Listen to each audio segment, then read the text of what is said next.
1111B in progress.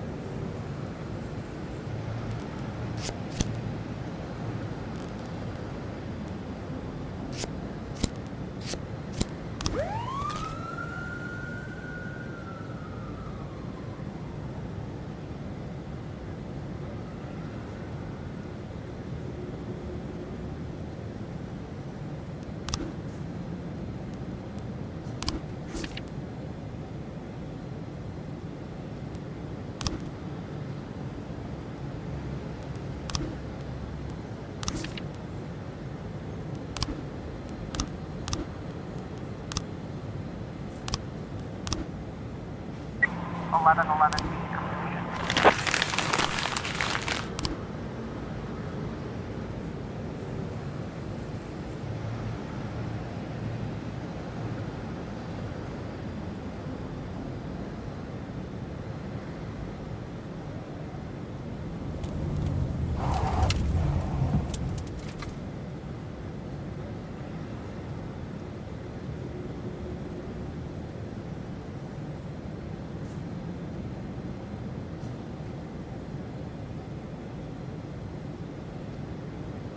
412B in progress.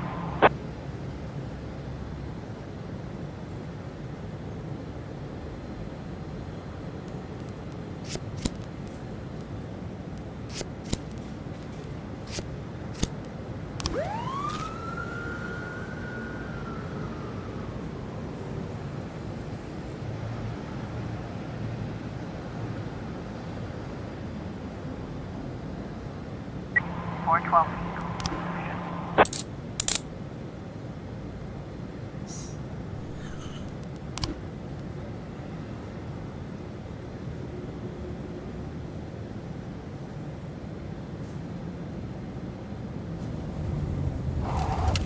710A in progress.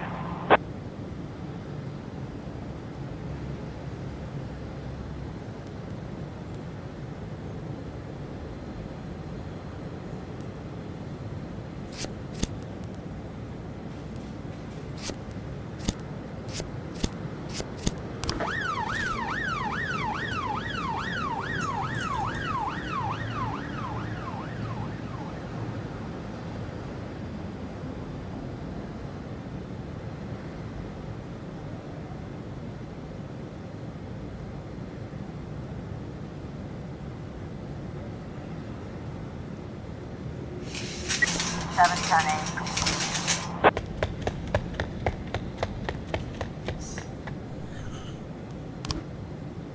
712 in progress.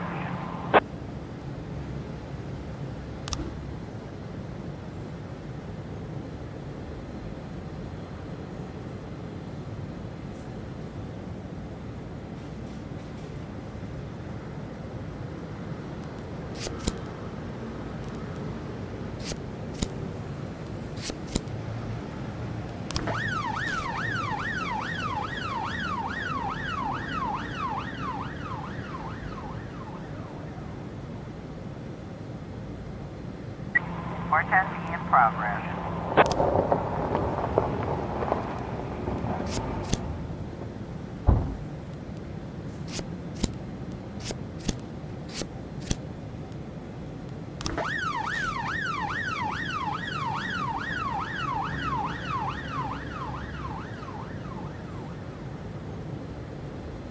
We've got a situation here.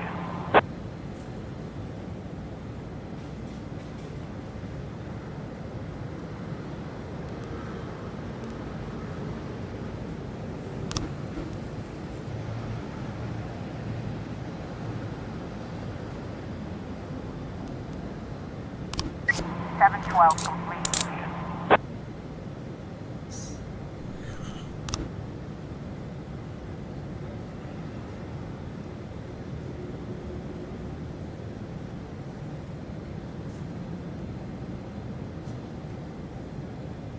Looks like we have a situation here.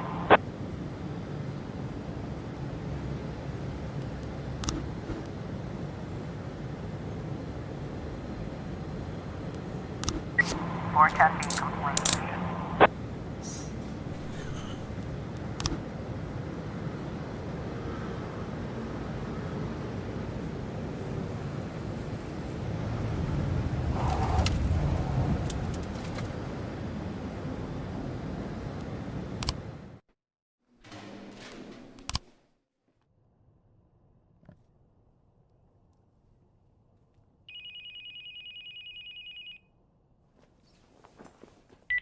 Boyd here, and I hope you have a hell of a good reason for calling me in the middle of the night. I'm sorry, Mr. Boyd.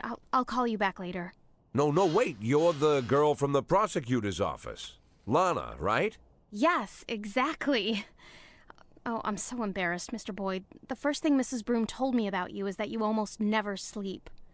I don't sleep too much either, so I thought I'd call you and apologize for last time. But it wasn't the last time, was it? Well, I've been going over our conversation in my mind, and I realized how stupid I sounded. You're the chief of police, and there's a strange girl calling you, saying she'll be the next city prosecutor, just to share the news, I guess. I must have sounded crazy. Not so crazy as you imagine, Lana. When I learned I was going to be police chief, my parents were already dead, and my only friend was working 1,000 miles away from Freeburg. Wife and kids were relaxing on a distant island in the middle of the ocean. Took me 6 hours to get a hold of them. But I had to share the news with someone, or I would have gone mad. All the more because I was surrounded by half a dozen cops who figured they were ahead of me for the job. I figured you were feeling about the same. It's like you're reading my mind. Now I'm like an outcast here. Most of them still think that Mrs. Broom was joking or trying to show her deputies that she's in charge of appointing her successor. But I know it's no joke. For some reason, I didn't doubt it, Lana. That's probably why I'm calling you. I know it's selfish. I'm sure your wife isn't too keen on girls calling you at night. My wife and I, well, we're not living together. Maybe I'm the loneliest man in town, and that's why you called, to talk to someone even lonelier than you, huh?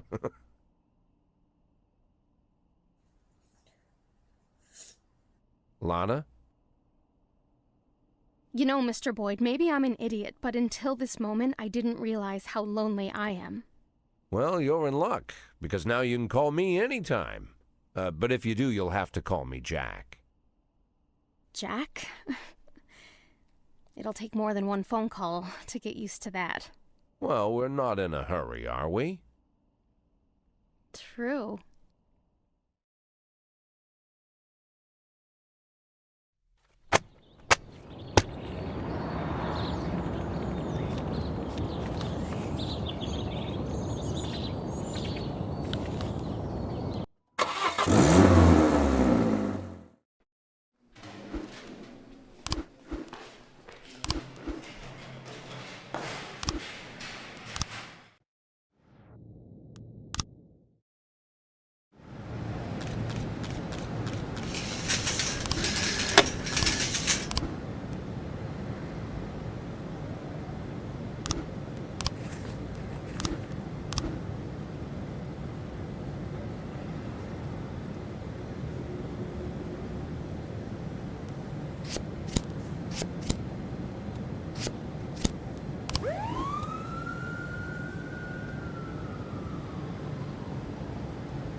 Nine ton B in progress.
got a situation here.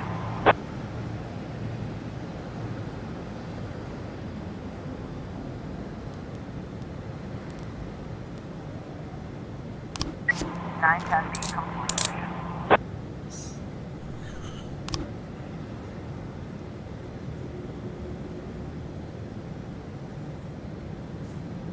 910C in progress.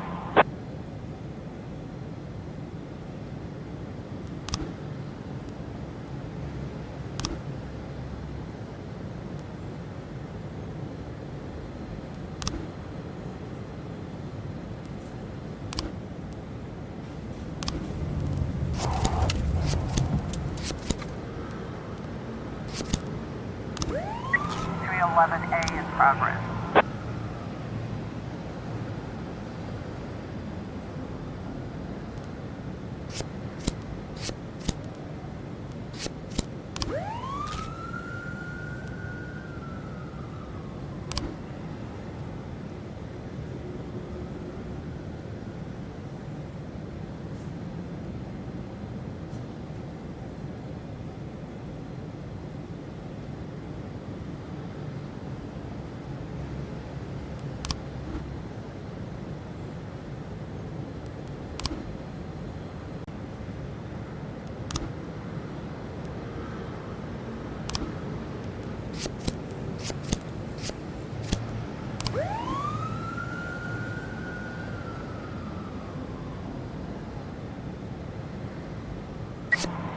A complete.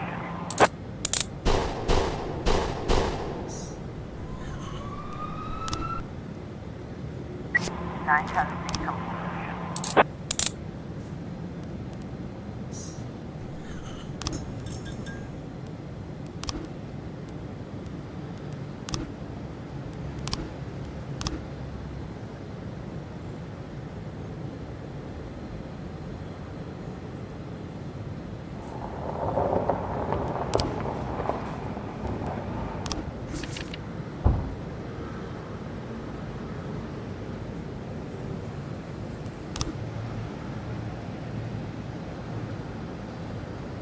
Ten 11A in progress.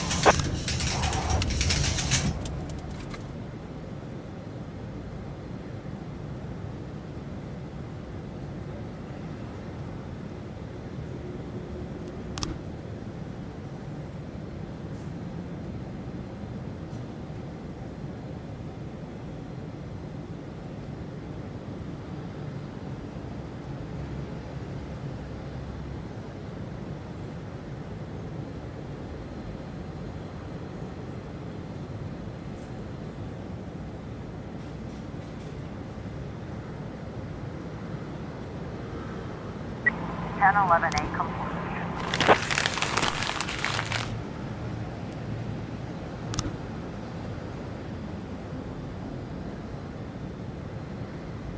1111B in progress.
1111B completion.